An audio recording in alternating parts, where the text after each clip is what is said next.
Hey peeps, and welcome back to your daily dose of chatting shit with many braingasms. I'm your host Louise Willoughby and Annika Moore. Hi! That was a different way to open it. I know, right? We've got to keep things fresh, right? Yeah. Keep you on your toes. Of course. So, what are we discussing today? Well, I think seeing as we've kind of covered depression, it's only right to, I think, maybe venture into anxiety a little bit, because that's also something we have a little bit of an issue with, and I'm sure we're not alone. And lots of experience of. Oh, much experience. Many different kinds. So, yeah, okay, where do we go from here? Well, how about you sort of say about the differences between anxiety, shyness and introvert, which is something we will be covering. Well, yeah, because I think that's also quite a blurred line, you know, where do I draw the line between anxiety and shyness? And then as well, you've got, you know, what if I'm just an introvert thrown into the mix? Yeah. What's the very quick differences between those? Well, I would say anxiety is more panic related. It's kind of like your reactions based on instincts, like your learned responses through experience, be them positive or negative kind of thing. Yeah, throwback to survival instincts type thing.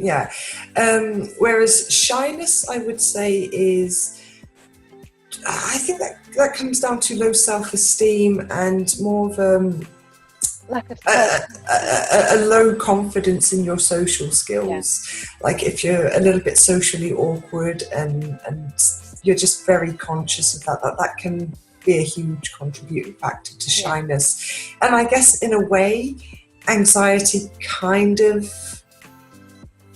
comes in kind of a bridge between the two, but not quite.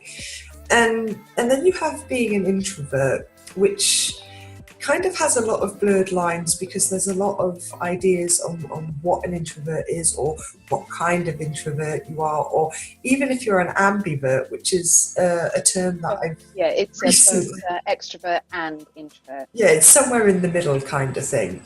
So there are a lot of blurred lines with that, and basically what an introvert is that they're not shy or anxious, but they just kind of enjoy their own company, but they enjoy the company of others.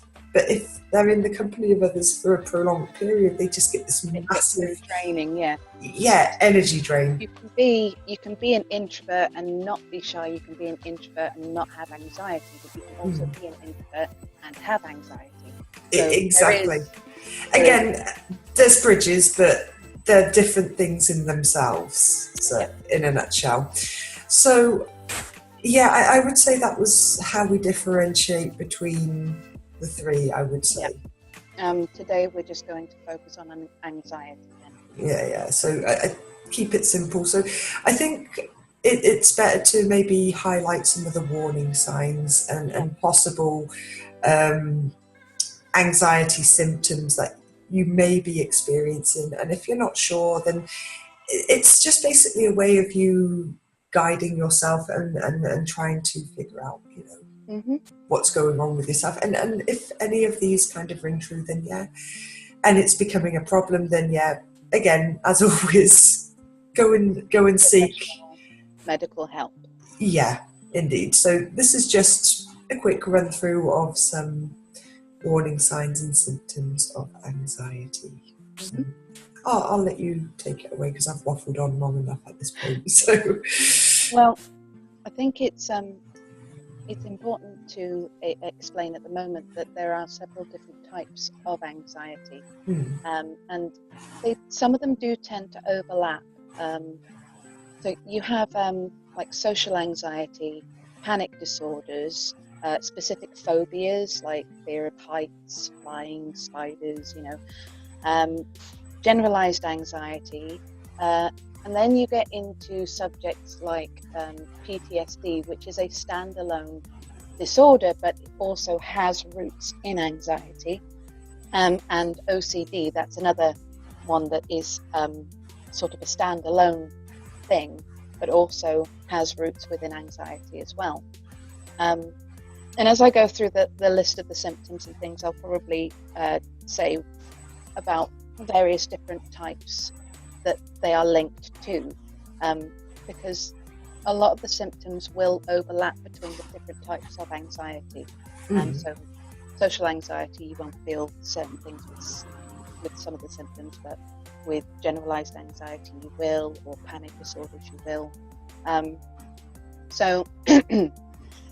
Oh, sorry, I've got a frog in my throat.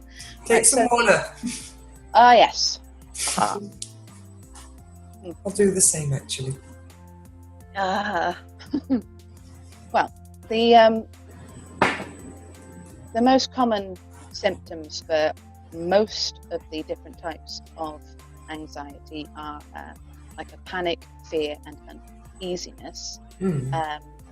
There's sleep problems, shortness of breath, dry mouth, tense muscles, irritability, not being able to stay calm or still, cold, sweaty, numb, tingly hands and feet, heart palpitations, nausea, and dizziness. So, that's just listing them as they are, and I'll go a little bit further into them at the moment.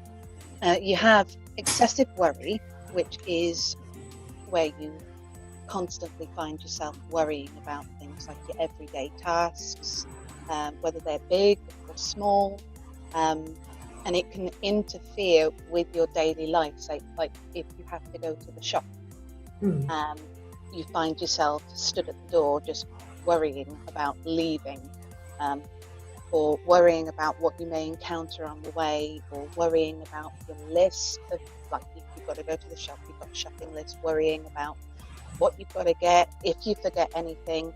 It's just, your brain just goes into overdrive, worrying about every single little detail. Or even worrying about, well, what am I going to say to the shop assistant? You know, how, you know, even small things like that, I guess it can really affect you on so many levels. On so many levels, yeah, most definitely.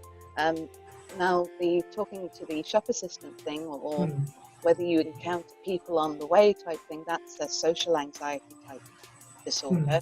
But general worrying, like whether you're going to forget items, making a list obsessively type thing, just to make sure that you know what you're getting, and it takes a lot of energy out of you. That's a general anxiety type thing. But if you find that the idea of going out to the shop or something gives you a panic attack, that's and you start hyperventilating type thing, that's your panic disorder, and they all do tend to interlink, which is very complicated. So the next one is the sleep problems, either insomnia, where you can't sleep, you trouble, difficulty falling asleep, staying asleep, or on the flip side, you sleep too much and you feel very fatigued during the day. That is another one of the symptoms, and something that I suffer with quite a bit. The insomnia is where you just can't switch your mind off. Oh yeah. And it keeps going. You know what's going on with that one right now. Oh hell yeah. You could be laying awake at night, and for no reason at all, you'll be going through things that you've had to do during your day, things that you're going to do during the next day, specific worries that you've had that are going on in your life, or completely unrelated things. Maybe things that have happened in the past. You know, you just can't switch your mind off to relax enough to fall asleep. And if you manage to, within minutes, hours, you could be awake again, going through the same process. Or, as say, on the flip side, you have extreme fatigue, where you are sleeping far too much during the day. So you're just so tired, so emotionally exhausted. That makes your body exhausted. So you just can't seem to wake up. So with anxiety, it tends to go from one extreme to the other because you just wear yourself out. It's kind of like having an internal tantrum. Yeah, I suppose it is. I know. And I'm waffling. No, you're not. Carry on. I'm listening. Okay. See, anxiety. Right, okay. So next one, it sort of ties into your specific phobias. There's like the irrational fears. Now this can cause the panic disorder to kick in, so you'll start hyperventilating. Like, for example, my mum has fear of frogs. Yeah, I know. Sorry, I'm thinking back to some of the conversations. I know. We have several stories of my mum. Now, it's not funny. It's really not funny for her at all. Thankfully, she can kind of laugh at it when she's not confronted with these creatures. And we're just sort of talking about it later. She can laugh about it because she knows full well it's a bit of an irrational fear because they can't hurt her. And it comes from when she was a child, going to school and stuff. There was a group of boys that would put these frogs that they found down the back of people's things. You know, so that's where it stemmed from. But throughout her life, and she's in her 60s now, she's nearly 70 actually, it's just got worse. And she goes through this, if she sees a frog or there might be a frog somewhere, she gets very rigid, she'll start sweating, she'll start hyperventilating slightly, her whole face will drain of blood, she'll go white, you know. Now that's very interesting because it shows how powerful negative association can really be. Especially if you don't address them when they first start. I mean, let's say she's nearly 70, so throughout her life, this fear, this phobia that she's had has only got stronger. And she has tried to be brave at times, but she just can't conquer it. And all it is stemming from those little experiences as a child, and it's got stuck in her head and stuck in the survival instinct thing, and has just blown out of proportion to the point where she can't function if there might be one nearby. And funnily enough, she decided she would get a pond when we were younger. Okay. The reason being is because she does like ponds, she likes fish and everything like that, and her mum had a pond and there was never any frogs in it. So she thought that, you know, in the middle of this housing estate with a little pond in the background, it would be fine. Oh, no, she wasn't. No. I think that's just my mum's luck, to be perfectly honest with you. Every year, every summer, there would be a frog bouncing on the net just when she goes out. And we'd know there was one there because she'd come tearing into the house and run around the living room at 100 miles an hour going, Now I'm wondering, how long did you have that pond? Oh God, well over 10 years. Right, and during those 10 years, she never once decided to confront the issue. She just lived with it. That's so interesting. I mean, it's a perfect demonstration on how we can literally bury our heads in the sand and completely shut off what we are so desperately trying to tell ourselves. Now, when we freak out like that, that is a perfect example of an unresolved issue. And when we have those unresolved issues, that's when our body instinctively starts to go, whoa, kind of like we're flashing back. Yeah. And we enter into this state of utter panic. So it's like we go back in time to when that trauma first occurred, and we revert to that almost childlike state where we are in that irrational state of panic and so powerless. Now, your mother is almost in her 70s. She had a pond for 10 years and she still continued to ignore herself every single day. Yes. Yeah. Pretty much. Yeah.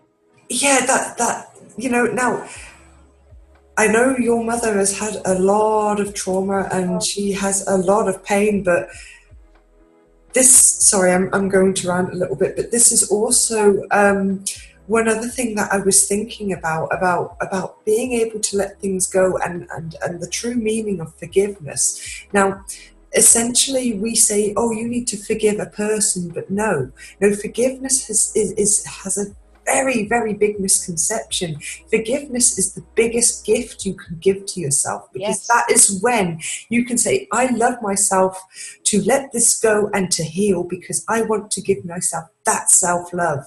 And your mother was faced with that every day for over 10 years. Well, it wasn't every day, it was every summer. Well, but you know what I mean? It was a very real risk for her. I mean, even though it wasn't summer, she always knew that whenever she went out into that garden, there was a frog could have been there. Yeah.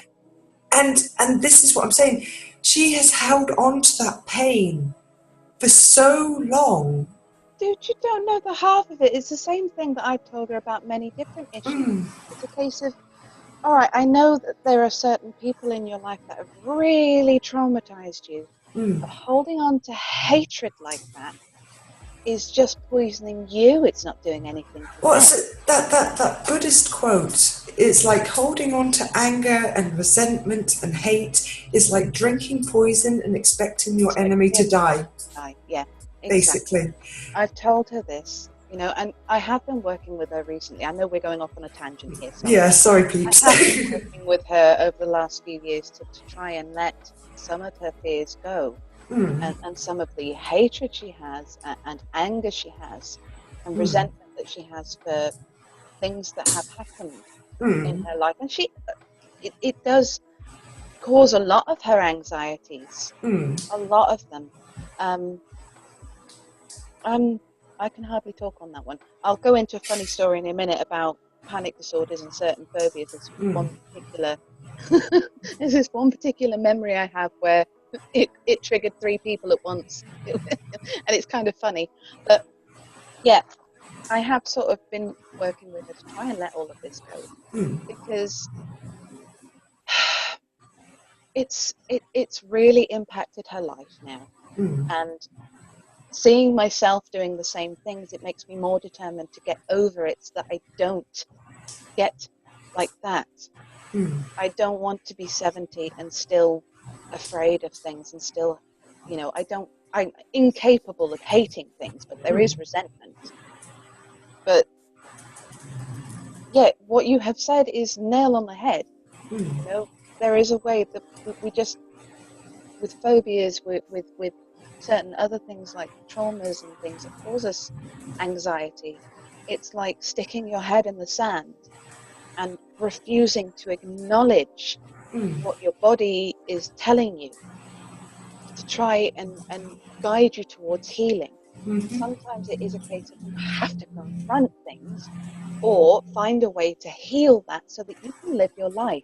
And ignoring it is essentially emotionally self-harm. Ignoring it is just going to make the situation worse over time. If you don't tackle these anxieties, as difficult as it is, and trust me, I've got a fucking dead load. I'm working on several different forms of anxiety at once. If you don't tackle them, you end up hiding away, and isolating yourself and not living your life. And not living your life is wasting your goddamn life. It's just an existence. It's not even a life. Just an existence. And that is something I am really struggling with at the moment, but I've got a fuck it list. I have a fuck it list of things that I need to do to get over shit. Anyway, going on to the funny memory about specific phobias. There was this one time that we went up to Liverpool to see my late brother and his wife. I think they were just engaged at that particular point. And we went to one of the garden centres up there. And this garden centre had a like a nature trail, jungle trail type thing going through. So for whatever reason, we decided to go through there. Now, I was with my sister-in-law and my mum, and we were walking through. And the first room we got to was full of frogs. So you can imagine the panic my mum was feeling. So I've got my arm around her, and my sister-in-law's with us as well. I'm like, there, Mum, it's okay, we'll just walk through. It's okay, just don't look at them, it's fine, it's fine, it's fine. Look, the door's there, focus on the door, let's get going. We get to the door. We open the door. There's snakes in that room. I'm not... It's almost like a trial. Just wait till it gets to the last one, right? Okay. So, my sister-in-law doesn't like snakes. I don't particularly like them, but because her panic was, you know, up in the air type things, like, it's okay, there's the door, let's focus on the door, don't look at the snake. You know? We've done this before, same routine, come on people, come on. We get to the door, we walk through the door, and there's a man stood there with a tarantula in it. Fucking hell. Before anybody could help me, I was too quick for them. I fucking ran. I just went, nope, gone. Neither my mum nor my sister-in-law could grab hold of me long enough to help me through this. I fucking ran, and they couldn't catch up with me. I did the whole jungle trail and everything like that, and I left the garden centre. They found me by the car. Noping out. I totally noped out, and they couldn't catch up with me. So I'd managed to get my mum through, and I was brave, you know, I was helping her, and then my sister-in-law and everything. When it came to me, now I'm gone. Bye. Fuck you guys, I'm out. Yeah, it can eat you. I'm gone. Bye. I only have to be quicker than you. Survival of the quickest. Yes, my survival instinct mode kicked in big time. But that was the funniest thing I think I've But that was a literal representation of fight or flight. You flew. Yeah. You flew. I know that, you know, it couldn't have hurt me. It was in this guy's hand, you know, but it just... I don't like him. I really don't like him. I've had to be brave with the ones that we have here in this country and everything naturally, because I don't want to pass my anxiety and my phobia on to my kids. So I'm not so bad with the little ones now, but if they get that big, no. I mean, after going to Australia, dude, and seeing the insects there, that should have been a bit of a... No. Somebody said huntsman, I went and hid. I did the same thing. I ran away. And I had a walking stick at that point. You couldn't see me for dust. And then I finally came out and they went, oh, look, another huntsman. Pew, gone. No. So if you want to get rid of Annie, that's how you do it. Yeah. Point out that there's going to be a really big spider nearby. It happened again when I went to Trinidad to visit Pez with a lizard. I don't like lizards either. And this one came at me. So I ran away. Nobody could find me. The lizards are cool. They got like little freaky eyes, and they're all like... I would have been fine, but it ran at me from underneath a pile of leaves. What's it gonna do, dude? Nibble my ankle. I don't know. It came at me. Kick it! I didn't know what it was. Doesn't matter. It was a dragon. It was a dragon. I didn't know. It doesn't matter. If you kick it, it's going to go away. You know what happens to me when I get startled? Don't you? considering all of those jump scare things you sent to me. Oh, now you're making me sound like a bully. I'm not a bully. Ridiculous. Dude.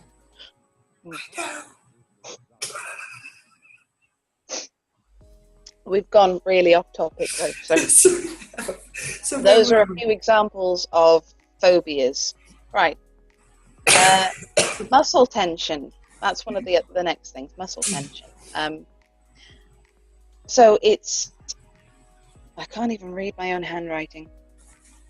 Near constant muscle tension, where you either clench your jaw, you're balling your fists, you're flexing your muscles throughout your body type thing.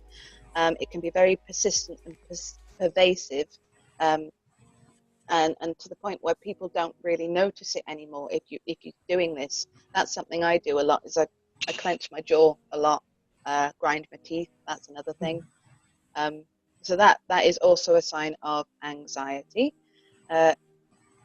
Some of these are like physical symptoms as well, because if you're living in a state of anxiety, you know, it's not just a passing thing. You constantly have this. You end up manifesting physical symptoms, and one of the other physical symptoms is chronic indigestion, or IBS. So you can get stomach aches, cramping, bloating, gas, constipation, diarrhea. Your gut gets very sensitive to certain foods and things. I mean, even stomach ulcers, I would say. Yeah, very much. If you're constantly, if your stomach is constantly churning and producing acid and stuff like that, which it does naturally, but if you're living in a constant state of stress or anxiety, these things can really affect your digestive system. You can end up with IBS, with ulcers. My two brothers have ulcerative colitis. Yeah, two of my brothers have that. But while it may have been something they were going to get anyway, the stress that we were all under, I mean, one of them was in the army, so that's a lot of stress. So he's probably naturally predisposed to get this condition, but stress triggers it, and stress can make it worse as well. So anxiety is very stress inducing. So these stomach problems have manifested within two of my brothers. I've got IBS, my mum's got IBS, my sister's got IBS. You know, we've all had a lot of stress and anxiety throughout the very early parts of our lives, for sure. And then it carries on with various other situations that we've all been through as well. So yeah, it can manifest in quite painful ways at times with physical symptoms. So one of the other sort of symptoms or at least indicators of anxiety is something like stage fright. Now this ties in with a few different types of anxiety. It's not just about being in the spotlight, being on stage, because that when somebody says stage fright, you naturally assume the literal stage fright. You know, you're or in front of a crowd of people, or yeah, something. you know, you're either acting, singing, speaking to a large number of people, but it's not just about that. There's things like you know, exams, where there's a lot of pressure on you, or driving tests, or, you know, just little things that you wouldn't think would be associated with stage fright is kind of because it's a performance anxiety. Something where there is something at stake here, whether you progress or you stagnate, you have that obligation, that pressure. Yeah. And you get fear. There's a fear of judgment. There's it's sort of to do with social anxiety because of that fear of judgment. And it's very uncomfortable, and you can dwell on the situation before, so you get yourself worked up into a bit of a panic before you even do this thing, and then afterwards you'll dwell on it as well, because you're worrying about how you came across, how you did, whether the next time you have to do something like that, it will happen again. If you failed, if you passed, if you don't know straight away, if you passed or failed an exam, you can worry about that. Whether, again, I'll go with the exam, if the person checking your exam has thought you were a dick, or uneducated, have you come across in the right way if you're speaking to a crowd of people? Did your performance go very well? It's loads of things that you'll start to worry about, and it'll go round and round and round in your head. And there's no amount of coaching, no amount of saying, it'll be fine, that will help. For example, my driving test. Yeah, I knew that's where you were going with this. Yeah, my driving test. Yeah, I have been taking driving lessons recently. That was on my bucket list. Not bucket, fuck it, to try, because it's the one thing that I have always worried about and I've procrastinated over, and I got put off big time by my ex-husband trying to teach me. So I decided recently to just go and do it, and I discovered I'm a very good driver.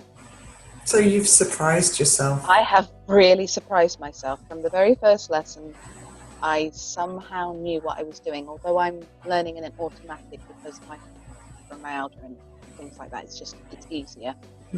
And actually, one of the things I was panicking about was the gear stick and the clutch, so I took that away from myself. I just want to drive, Everybody thought I was going to pass my test first time. But I didn't. And I didn't because of social anxiety and working myself up into a bit of a frenzy about it, putting a lot of pressure on myself. It was a bit unfair, actually, the reason I failed, because she should have stopped the test straight away, seeing as what she said I failed on happened within the first couple of minutes. But that's a different story. It wasn't even a big thing, but okay. I've got a new test coming up soon, so I've been working on conquering a few of those issues. But that's the point. I sort of dwelled on that for ages before and ages afterwards, and worked myself up to the point where I actually failed, even though I'm a bloody good driver. Whoops, so you kind of tripped over yourself a little bit. I did. I most certainly did. But yeah, one of life's lessons. I'll keep going, But if at first you don't succeed, try again. Try again. So moving on to the next one is self-consciousness. And again, that's with social anxiety. So everyday situations, such as one-to-one conversations with people you don't really know, perhaps, somebody you're not comfortable with, or going to a party, eating out, drinking in front of people, eating in front of people, going somewhere unfamiliar, going to the supermarket, you will feel like all eyes are on you, people are judging you wherever you go. I mean, I have this thing about eating in front of people. I don't like it, especially if I'm at a restaurant I'm not familiar with, and it's just uncomfortable. It's very uncomfortable. I hate fancy restaurants. Yeah, me too, because you always feel like everyone's watching and judging, and I went out for a meal with people that I know quite well and are comfortable with, and it's the first time going out for a meal with these people, and they chose a particularly posh-ish kind of restaurant, and I instantly went into a panic about it because the menus and stuff were a bit fancy, and I couldn't focus enough to read the damn menus and figure out what was in my food type thing so that I knew what I wanted. And I sat there and I literally said this out loud whilst I'm having this panic attack and anxiety anxiety attack, and I went, I don't belong here. Fuck, cat. Hi. Hi, Jessie. Hello. Hey. You nearly knocked my stuff flying. You did. And look, the dog's there. What's the... Okay. Animals. Hi. Right. She I've got to wanted to carry on be on now. Is the this okay? YouTubes. This is my cat, Jessie. And And she's so cute. Aya's here too. Yeah. Um, yeah, I literally said, I don't belong here. And they looked at me and went, wait, what? Of course you do. You know, why don't you belong here? And I couldn't explain. Thanks. Really, thanks. Cat, seriously, what is wrong with you? I'm a cat. That's what's up. Fuck you. So, yeah, the whole sort of eating out thing, I really do understand. Because I was self-conscious about eating in front of these friends of mine because I hadn't done that before. You know, and there was more than one type of cutlery, and that sends me into a panic as well, because if you don't pick the right ones, you're stupid, you know? Oh, it's a nightmare. Just give me one knife, one fork, and I will just, you know, now I'm happy. I'm happy with one knife, one fork. Don't give me these multiple things. I don't care, you know? So that's sort of the self-consciousness type thing. But it causes physical things as well, like trembling, blushing, nausea, sweating, which will make you even more self-conscious, and difficulty speaking. Do you get that with eating out? A little bit, yeah. I always kind of feel a little bit conscious, especially if it's a posh restaurant. I mean, it's more the fact that it's an unfamiliar setting and you're surrounded by strangers and people are looking at you and you're like, you like it? I know. I know. I mean, I'm okay if the restaurant isn't like super posh. I mean, it can be cozy, especially if you're with a group of friends, and then you can kind of shut it out a bit more. Yeah. Um, Like a pub lunch type thing, like a, yeah, you or a know, tavern, or yeah. But if you start getting into these more upmarket type, then then I feel so out of and place. especially if you've got a waiter or waitress coming over all the time, checking on you, taking your order, I really have a problem with ordering food from somebody like that. If I have to go to the counter, then that's fine. But if they're coming and waiting on me, that feels really wrong. Yeah, It really does. because it's also that guilt of I'm just sat here doing nothing, and That's exactly it. That's exactly it. And especially after the meal and everything, they're coming over and taking your plates away, and I'm trying to stack the plates yeah, and like, here you go, I did something, you know? yeah. I keep getting told off for doing that. Tell me about it. But I feel rude. I feel so rude if I don't do that. Yeah, I hear you. I'm exactly the same. And again, Out it's is a nightmare. but to be honest, I've actually heard that it's actually just easier for you to let them do their job because they've got a whole system and don't fuck with that system. That's what I keep getting told. So. Well, I can understand it where people just stack the plates on top of the cutlery on top of another plate. That would do my head in. But if you take all of the cutlery off and then stack the plates and then put all of the cutlery on top, that's easier for them to carry. Yeah, I know, right? Which is what I do because I'm not a dick. Yeah, I do the same, but always get yelled at.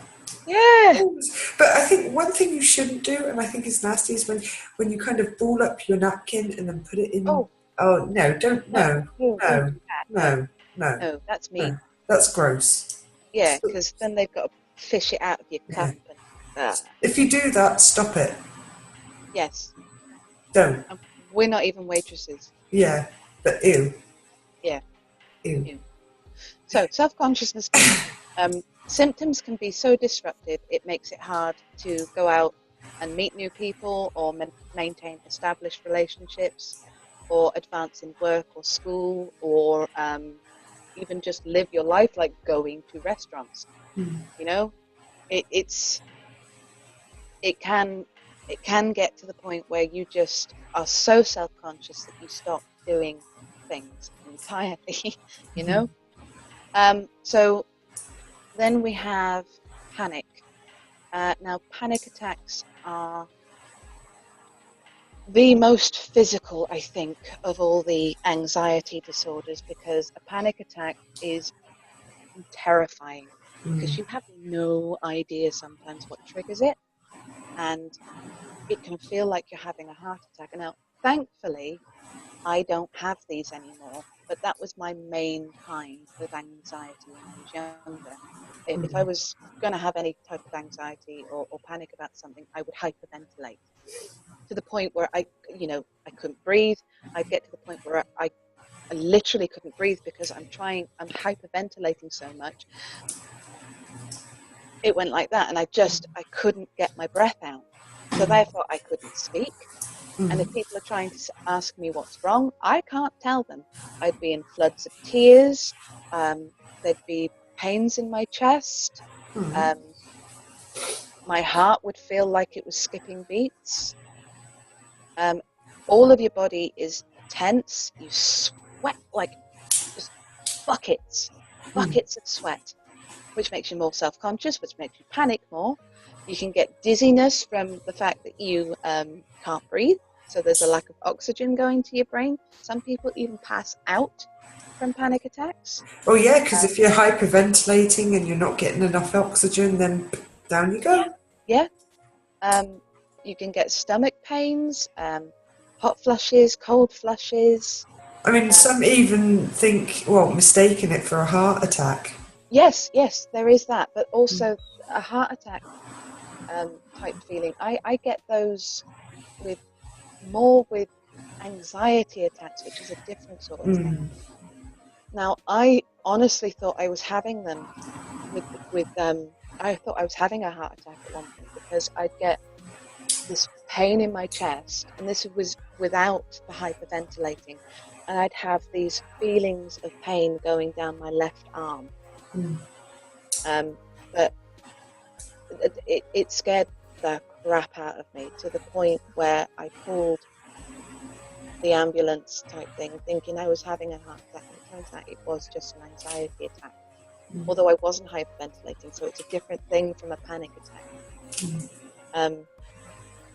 Although the two can cross over, but a panic attack is more a sudden onset type thing. You're not really aware what it is that's triggered it sometimes, or it's just a sudden, like dogs used to, funnily enough, dogs barking used to set me off into hyperventilating because when I was 12, I was bitten in the face, and it had occurred with a bark in my ear. So a very big dog barking would send me off into a panic attack, but I don't get that anymore. So that was kind of like the birth of a trigger, which you... Yeah, it was, yeah. Which I've managed to conquer, so that's fine. Way before I got her. But with anxiety attacks, it's more something you're thinking about. So a panic attack is usually an external trigger, whereas an anxiety attack is more an internal trigger most of the time. It's something, it's difficult. I mean, they do cross over, so don't quote me on these things, but there is crossing over things, but that's from my understanding of the research I've made, plus having these things myself, that's more that sort of thing. But panic attacks, you don't necessarily have to have an anxiety disorder, but instead have a panic disorder. Or just have extreme panic in that moment. It doesn't even need to be a disorder. It can occur. It can just spontaneously occur depending on what triggers it.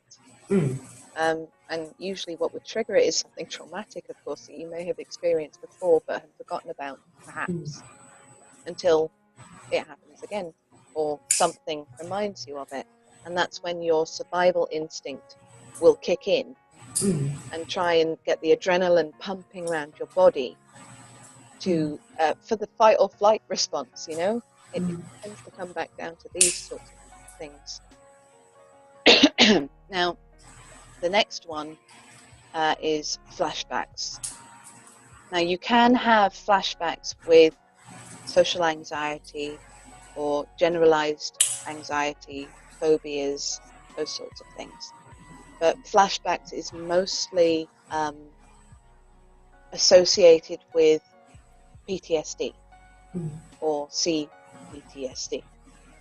Which is complex post-traumatic. Post-traumatic stress, yeah. But it's not necessarily a thing that is just related to PTSD. Because with social anxiety, you do get little flashbacks of things sometimes. Again, as I said, with phobias, sometimes there'll be a little flashback there, and that triggers you off. Now, a flashback is literally reliving a disturbing or traumatic event, which is either a violent encounter, sudden death of a loved one, or an embarrassing situation. It can be something that caused a trauma, basically. Yeah, it can be something small, it can be something big. But either way, you'll flash back to that experience that you had, and it can cause an anxiety attack or a panic attack. Yeah, sorry, peeps. We had to take a needed a break. Yeah, so we're back. Yes, and I've only got 3 more to do, I think. Okay. Yeah, just before I do that, though, I was going to mention something that's a bit interesting. I'm talking a lot more on this particular video, so I'm kind of taking the lead with it.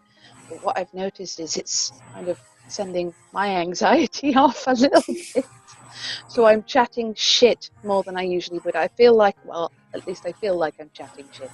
No, you're not. You're not. No, perhaps not. But I have this thing about talking too much type thing, you know? It's wondering how I'm going to be received type thing, you know? It's so taking the lead a bit more, although that's what we had discussed in this particular video. And it's about anxiety. I've actually set my anxiety up a bit. So if I'm coming across a bit bouncy and wired, that's why. It's a bit of self-consciousness and trying to get myself across. You remember our conversation about ASMR, dude? Yeah. No, probably should have watched something before that. No, that's not. Well, but maybe you should have. But it's basically, you know, how I wanted to test a theory. What? Are you testing me on something again? No, I just wanted to see how you would react talking about anxiety and how the anxiety would play into it. It's interesting. Well, my face is on fire right now, so yeah, talking about anxiety and being the one talking the most at the moment. Yeah, well, there you go. This is your answer. I'm red and I'm flustered. But it's a good example. It's a good example. Yes. But here you are, confronting something on your bucket list. And don't bite me. Peppers. But my point is, you're doing it. And this is something you wouldn't have done even just a year ago. No, it isn't. But oh my God, my face. I know it's really showing, dude. But I am so proud of you right now. Really. Thank you. And I'm sure everyone else is too. I mean, they get where you're coming from if they're watching this. Yeah. You know, I suppose I was the right one to talk about anxiety, seeing as I've got a whole load of things. Okay, so I'll move on to the next one. The next one is, you wouldn't think that it's really part of anxiety, but it also crosses over with a bit of OCD as well. Yeah. It's perfectionism. Now, perfectionism is like a finicky, obsessive mindset, and it goes hand in hand with a lot of anxiety disorders plus OCD itself as well, which, while it's a standalone thing, has a lot of roots, like we said, of anxiety.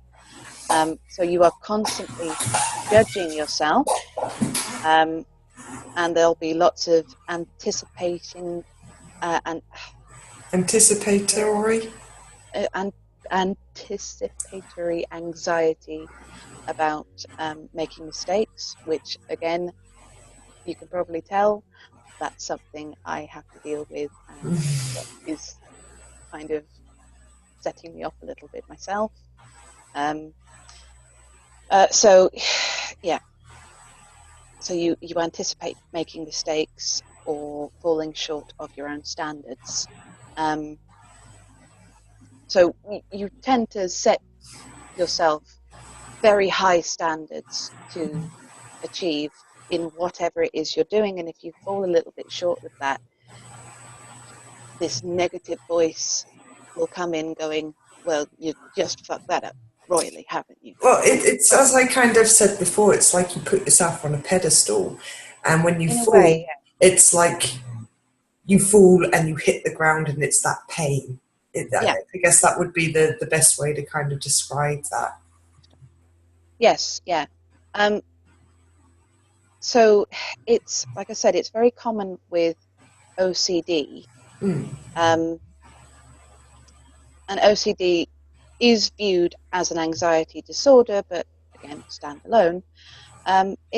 The perfectionism can be subtle, or it can be not so subtle. Like with the subtlety of it, it's more of a, you'll tell yourself off internally for the things that you're not doing or not doing well enough, or now and again, when you're doing something, you'll sit there and think, oh, I could have done that better, type thing. Yeah, okay, fair enough. I've done my best.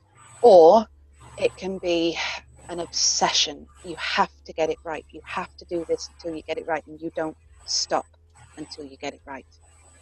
So that's the more The obsession and then the compulsion, which is what. So it's the thought and then the action, yeah. and they have to come hand in hand. Otherwise, if it's just the thought and you don't do the action, that can really drill away at you. Yeah, it can do. Say I struggle with perfectionism myself. It's I've had to train my mind with that. I've had to train the inner perfectionist to calm the fuck down. And sometimes it's just a case of, well, I know I can do well at things like, the crafty bits that I make, my artistry, that sort of thing. I know I can do better, but right now I'm tired, so I'm going to put it away. Maybe I'll pick it up and again. Maybe I won't. Maybe I'm finished, It doesn't have to be perfect, and I keep telling myself this. And it's something I've been telling my mum with her own perfectionism.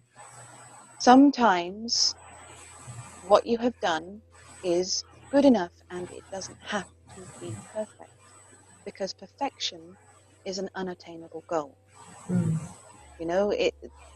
Perfection is just, it's something we can't reach, really.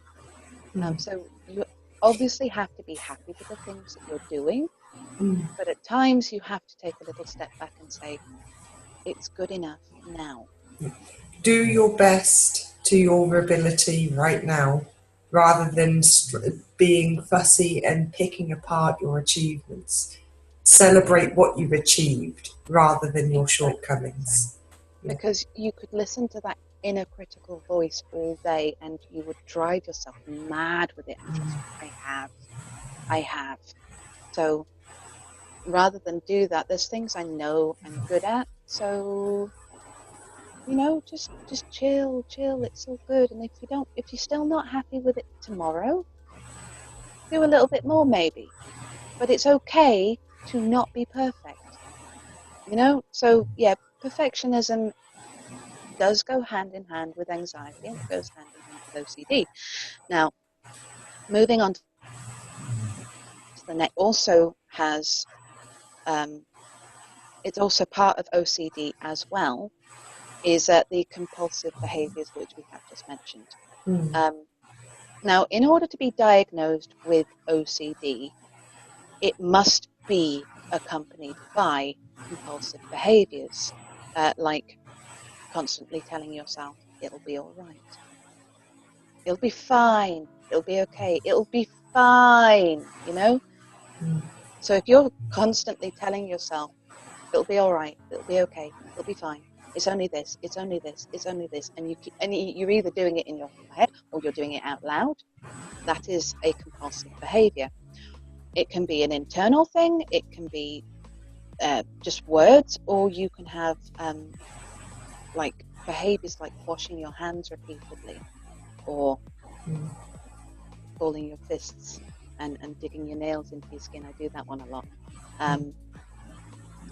There are people that have rituals that they do.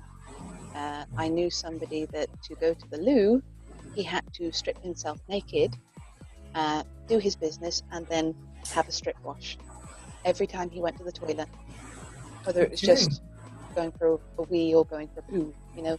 Every single time he went to the toilet, he would, let's say again, he would cover the toilet with toilet paper and then wash himself completely. Okay. So that's more of the unhealthy. Well, compulsive behaviors are quite unhealthy in a way, but that is an extreme form of unhealthy compulsive behaviors. So there's the obsessive thinking, or there's the little things that we all do. For example, when I leave the house, I've locked the door, just to make sure that I know I've locked the door. Or, you know, just little things like that. So it is part of OCD, but it's also part of different anxiety disorders as well. Like, for example, with the social anxiety, you keep telling yourself, I'm okay, it'll be fine, nobody's judging me, you know, constantly having to tell yourself and reassure yourself. And that also goes hand in hand with the next one, which is self-doubt.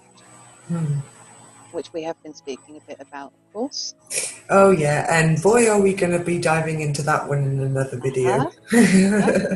So self-doubt, second guessing.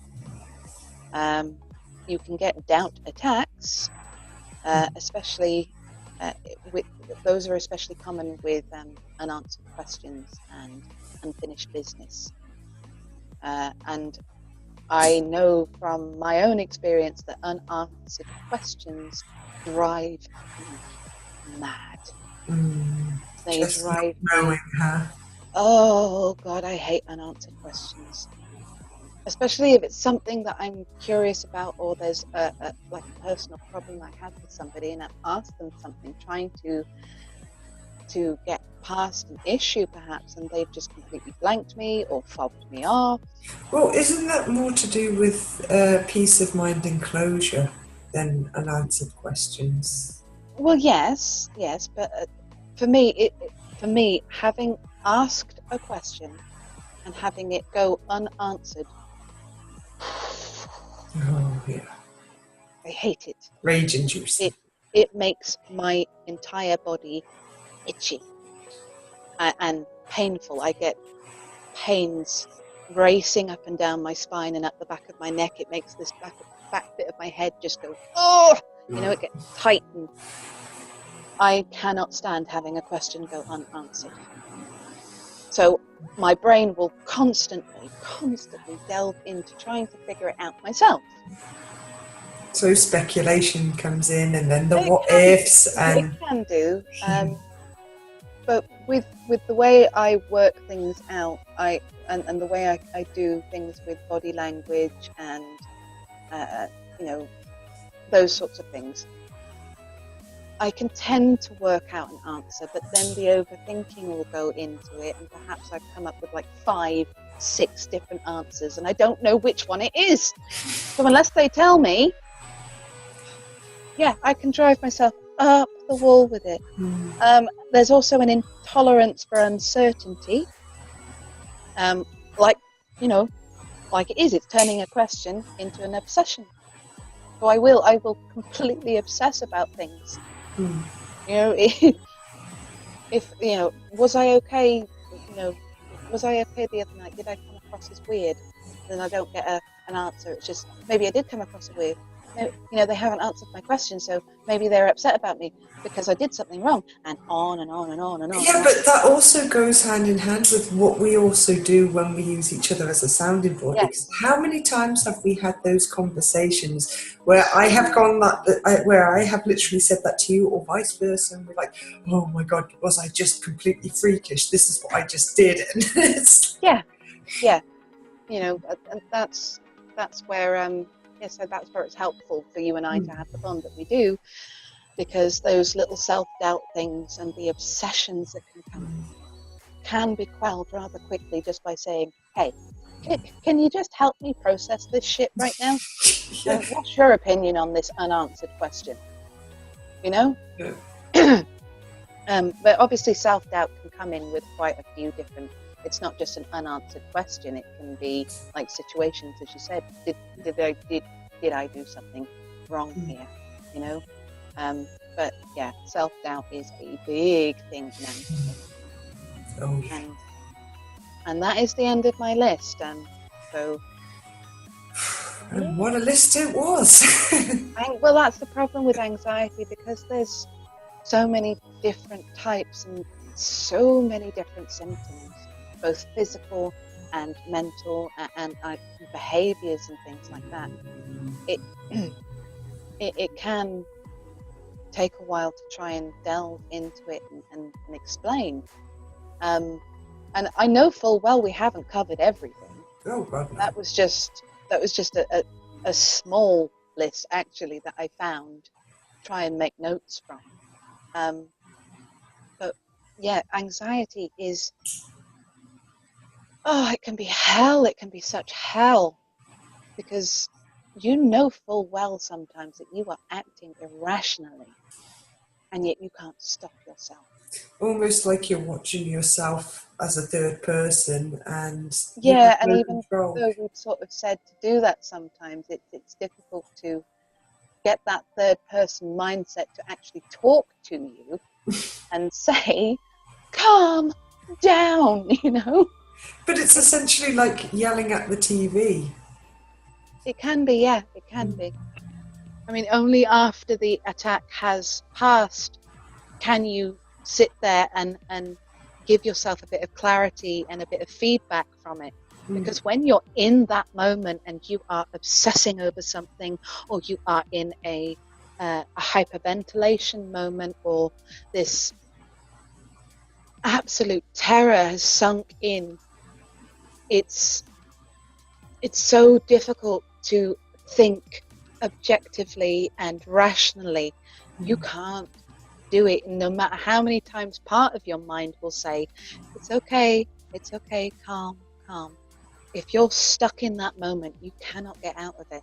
No, there's nobody telling you that it'll be okay, will make you calm down until you can just try and breathe through it. If you can remember the breathing techniques and things that we've mentioned before. Actually, there's a symptom of all of these anxieties which wasn't mentioned in this list, which I've just remembered, which is irritability. Sometimes if somebody is snapping at you and you don't even know why, perhaps they're a little bit tense and they're trying to do something, and then they just snap or walk out of the room or slam a door or something, they could well be in the middle of having an anxiety attack about something. And it just comes across as them being angry or snappy and just taking it out on you. But Yeah. actually, they have no way to get out of this fog in their heads. And a And little bit that's of, sorry, excuse me. but that's kind of where you're going to have to also draw a line on another subject altogether, and that's whether or not that person is simply having a hard time or is a toxic person. And then you need to look at something called responding versus reacting, and how you choose to progress from that situation. So this can also go hand in hand in supporting someone through this hellish process. Mm-hmm. So rather than reacting to someone who seems to be acting irrational or moody or whatever, if you stop and neutrally ask them, hey, are you okay? And rather than going, whoa, what the hell's your problem? Right now, the person will do one of two things. They will either tell you to fuck off, or they will break down and cry and say, I'm just having such a hard time right now. And that is when it can open that communication. And they can feel that little bit more supported, which can quell uh, such anxious feelings and tension. And those moments can be really make or break when you're in that stage, I find. They can. I mean, I've got plenty of examples of when I've been in the middle of an anxiety attack, but it's coming across as irritability. Mm. Um, for example, when my friend Kez came over, oh bless him, he really, at this point, he didn't know how to deal with me, because he hadn't seen me really go into something like that. We were trying to get ready to go out on a little date type thing. We were dating at the time, Mm. and I wanted to look perfect.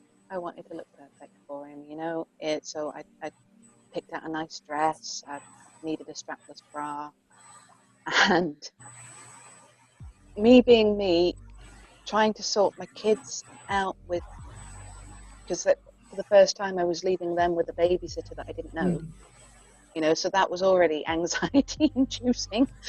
And then trying to get myself ready, making sure that he's okay, choosing where to go. I got myself into a state.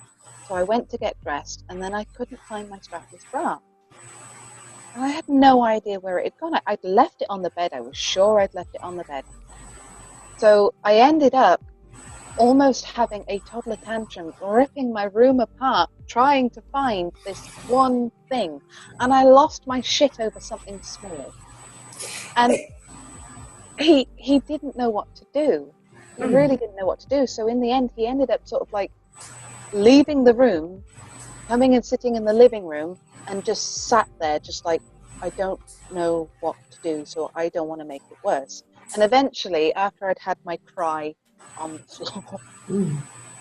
and calmed down, I went in and I apologized to him. And we did speak about this afterwards. And one of the things that I'd said to him was, if I'm melting down like that,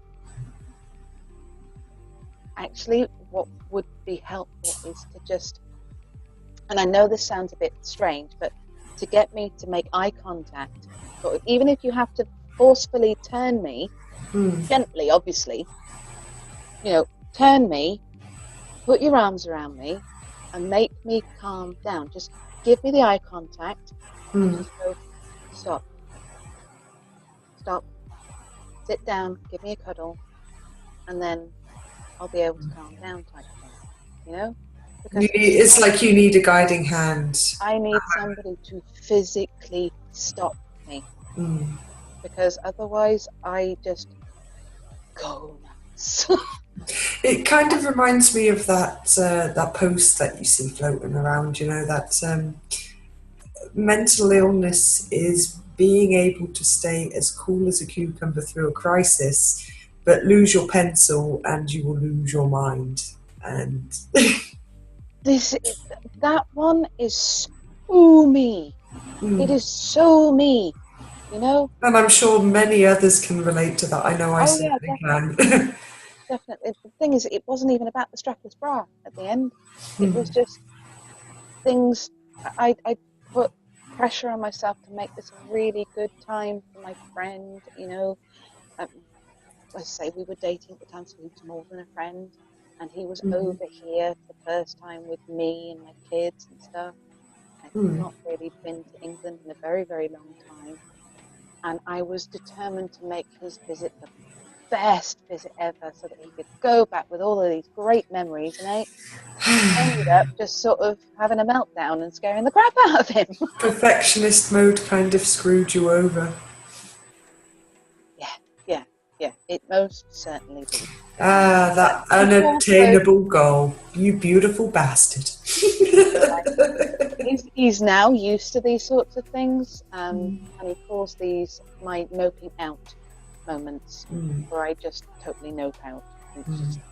We've had a few over the years, and he knows how to handle me with those now, but that was the first time he really sort of used my shit like that, and it was embarrassing. You know, I've had to sort of explain things to him. But that's the problem with anxieties. Sometimes somebody could be having an anxiety attack, and they're coming across in a completely different way. Because again, it's that fight or flight instinct, and at that particular moment, my instinct was fight, even though it was fighting my bedroom to find a bra. The eternal struggle. Oh yeah, yeah. It actually turned up in the weirdest place, and I have no idea how it got there. Where was it? I've got this bed where it's got storage space underneath, and you have to lift the bed frame up. It's on like hydraulic things. It had somehow got in there. Okay. I was never going to find it. But you did. Yeah. Well, this was a month later I found the damn thing. Oh. So I didn't even find it on the date. Huh. Okay, well, isn't that a bitch? Yeah. There we go. But yes, so those are some of my experiences with anxiety and a lot of these symptoms and things. Yes. And I do apologise if I have been going doing. Don't worry about it. That's why we make these videos, dude. That's why we make these videos. But on that note, you're not alone. No, you're not. You're really not alone on this one. And as isolating as it can feel, it's really more common than you would think. You know, we're all a little messed up out there. It's just whether or not how good we hide it, and whether or not we're prepared to admit it or not. So again, we're not professionals, and if you do find yourself going into any of these symptoms type thing, and you haven't already been diagnosed with anxiety, perhaps it would be a good idea to go and get some medical advice from your doctors.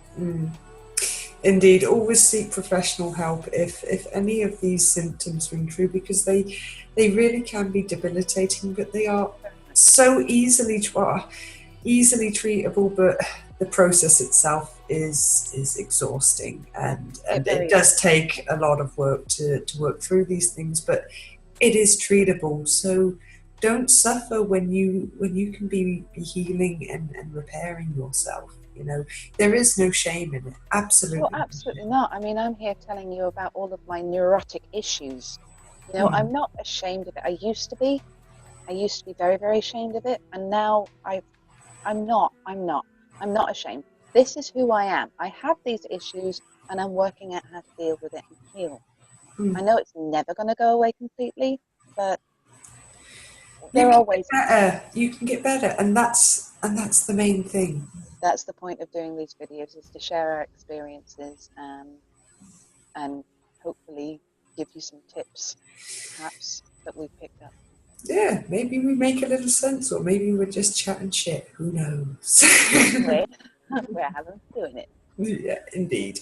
But on that note, I think we're gonna wrap this up now, because I think we've been going for well over an hour now. It's sorry. Nah, it's okay. They can stop watching if they ain't interested. But if you have made it this far, you're awesome. Thank you. Especially seeing it's my first main video. Thank you very much. Well, it was enjoyable, dude. You're freaking out too much. It'll be fine. It'll be fine. But yeah, anyway, peeps, thanks for watching. It's always much appreciated. Much love, mucho hugs, lots of empathy, and we will see you in the next video. Bye bye. Bye.